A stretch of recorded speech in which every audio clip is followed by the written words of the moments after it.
What do you do on a rainy day? Well, you enjoy one of the many beautiful state parks here in Arkansas. Let's go inside.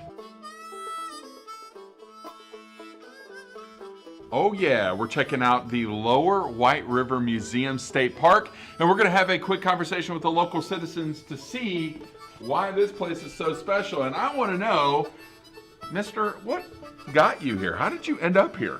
I arrived by riverboat to plat the streets and blocks for the fine towns that sprang up along the White River. So I noticed you have mussel shells here. Was that a big industry? It sure was. So people here harvested the freshwater mussels from the river. They would sell any pearls that they found. Approximately 1 in every 50 mussel shells had a pearl in it. And then they would make mother of pearl buttons out of the shell.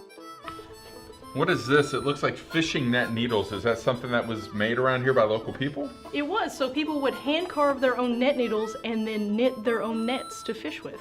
The White River transported goods, but it also transported diseases sometimes. Malaria was very common, as were cholera and typhoid.